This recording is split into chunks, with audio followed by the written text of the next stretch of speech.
Welcome to Mahesh Telugu prediction YouTube channel. ఇవాళ మనం మాట్లాడుకునేది దేని గురించి అంటే ఆర్ఆర్ వర్సెస్ ఎల్ఎస్జి మ్యాచ్ గురించి. ఈ మ్యాచ్ వచ్చేసి సవాయ్ మాన్సింగ్ స్టేడియం, జైపూర్, ఇండియా, జైపూర్లో జరగనుంది. అంటే రాజస్థాన్ హోమ్ గ్రౌండ్.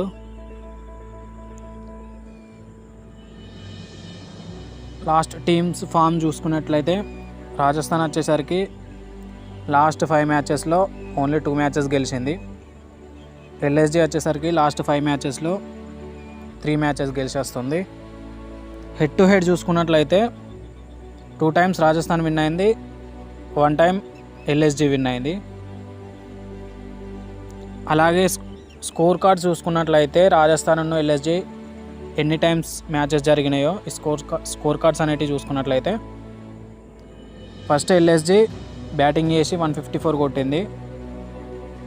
చేజింగ్కి వచ్చిన ఆర్ఆర్ ఓన్లీ 144 కొట్టింది. ఎల్ఎస్జి 10 రన్స్తో విన్ అయింది. సెకండ్ మ్యాచ్ వచ్చేసరికి ఆర్ఆర్ ఫస్ట్ బ్యాటింగ్ చేసి 178 కొట్టింది 20 ఓవర్స్లో.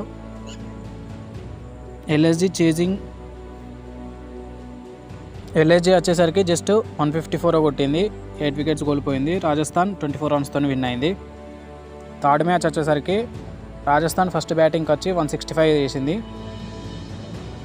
చేజింగ్కి వచ్చేసరికి ఎల్ఎస్జి 162 కొట్టింది. 3 రన్స్తోనే రాజస్థాన్ విన్ అయింది. టీమ్స్ ఓవరాల్ కంపారిజన్ చూసుకున్నట్లయితే రాజస్థాన్కి 40% ఉన్నది ఈ పిచ్లో విన్ అయ్యే ఛాన్సెస్. ఎల్ఎస్జి వచ్చేసరికి 50% ఉన్నాయి ఛాన్సెస్. అలాగే సవాయ్ మాన్సింగ్ స్టేడియంలో 0% ఆఫ్ రెయిన్ ఛాన్స్ ఉన్నది. రెయిన్ అయితే పడే ఛాన్సెస్ అయితే లేవు. ఫస్ట్ బ్యాటింగ్ పట్టిన వాళ్ళు 31% విన్ అయ్యారు. ఫస్ట్ బౌలింగ్ చేసిన వాళ్ళు 69% విన్ అయ్యారు. చూసుకున్నట్లయితే ఫస్ట్ బౌలింగ్ చేస్తేనే ఎక్కువ ఛాన్స్ విన్ అయ్యే ఛాన్సెస్ ఉన్నాయి. అది లాస్ట్ 52 మ్యాచెస్లో. యావరేజ్ ఫస్ట్ ఇన్నింగ్స్ చూసుకున్నట్లయితే 159 ఉంది. యావరేజ్ సెకండ్ ఇన్నింగ్స్ చూసుకున్నట్లయితే 145 ఉంది. అంటే ఫస్ట్ ఇన్నింగ్స్ కంటే సెకండ్ ఇన్నింగ్స్ యావరేజ్ స్కోర్ అనేది తక్కువ ఉన్నది. ఇక్కడ హైయెస్ట్ టోటల్ వచ్చేసరికి 207 ఉన్నది రాజస్థాన్ కొట్టింది. అది దేని మీద అంటే ఎస్ఆర్హెచ్ మీద. లోయెస్ట్ టోటల్ వచ్చేసరికి 59 ఉన్నది, ఆర్సీబీ చేసింది రాజస్థాన్ మీద.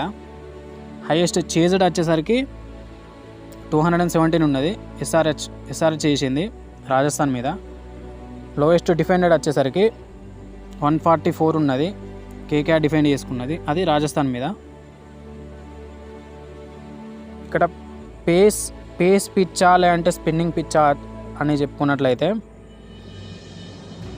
పేస్కి 62 వికెట్స్ పడ్డాయి, స్పిన్కి 52 వికెట్స్ పడ్డాయి. మరీ ఎక్కువ కంపారిజన్ ఏం లేదు, ఓన్లీ 10 వికెట్స్ డిఫరెన్స్ ఉన్నది. Recent matches on this venue చూసుకున్నట్లయితే రీసెంట్ మ్యాచెస్లో ఐపీఎల్ మ్యాచెస్ ఏం జరగలేదు. రీసెంట్ మ్యాచెస్లో ఓన్లీ డొమెస్టిక్ మ్యాచెస్ ఉన్నాయి. Recent matches on this venue చూసుకున్నట్లయితే ప్లేయర్స్ని ఎవరెవరిని తీసుకోవాలి అనేది చెప్తా చూడండి. ఫస్ట్ వికెట్ కీపర్ సెక్షన్ వచ్చేసరికి లోకేష్ రాహుల్, కేఎల్ రాహుల్ కన్ఫర్మ్ ఉండాలి. బట్లర్ ఉండాల్సిన ప్లేయరే. శాంజు సామ్సన్ ఉండాల్సిన ప్లేయరే. Pooran hit or miss player, నేను తీసుకుంటలేను. డికాక్ కూడా ఉండాల్సిన ప్లేయరే. నాకు 4 ప్లేయర్స్ వికెట్ కీపర్ సెక్షన్లోనే అయిపోయారు నేను తీసుకున్న ప్లేయర్స్ అయితే. జైస్వాల్ ఉండాల్సిన ప్లేయరే. బ్యాటింగ్లో అంతా ఏం లేదు. ఆల్రౌండర్కి వచ్చేసరికి అశ్విన్ ఉండాల్సిన ప్లేయరే, ఎందుకంటే స్పిన్నింగ్ పిచ్.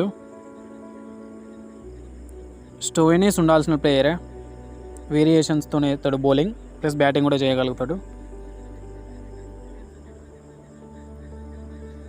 అలాగే బోల్ట్ ఉండాల్సిన ప్లేయరే, చాహల్ ఉండాల్సిన ప్లేయరే, బిష్నోయ్ ఉండాల్సిన ప్లేయరే.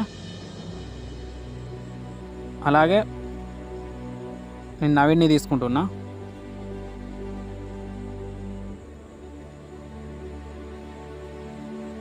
ఇది నా టీం. ఇందులో నేను కెప్టెన్ వైస్ కెప్టెన్ ఎవరికి ఇస్తా అంటే, ఫస్ట్ కెప్టెన్ వచ్చేసరికి కేఎల్ రాహుల్కి ఇస్తా. అలాగే వైస్ కెప్టెన్ వచ్చేసరికి జైస్వాల్కి ఇస్తా. ఇది నా టీం. ఇందులో నేను అయితే వికెట్ కీపర్స్ని 4 తీసుకున్నా, బ్యాటర్స్ని ఓన్లీ జైస్వాల్ని తీసుకున్నా, ఆల్రౌండర్స్లో 2 తీసుకున్నా, బౌలర్స్లో 4 తీసుకున్నా. ఇది నేను తీసుకున్న ప్లేయర్స్. ఈ ప్లేయర్స్ కాకుండా ఇంకా వేరే ప్లేయర్స్ ఎవరిని ట్రై చేయొచ్చు అని అంటే చెప్తా చూడండి. ఫస్ట్ బౌలింగ్ సెక్షన్లో వచ్చేసరికి సందీప్ శర్మని ట్రై చేయండి.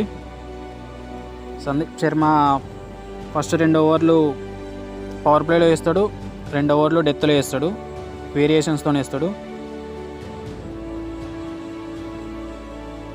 అలాగే ఆల్రౌండర్స్లో కృణాల్ పాండ్యాని ట్రై చేయండి. ఇది స్పిన్నింగ్ పిచ్ కాబట్టి కృణాల్ పాండ్యా స్పిన్ వేస్తాడు, అలాగే బ్యాటింగ్ కూడా చేయగలుగుతాడు. కృణాల్ పాండ్యాని ట్రై చేయండి.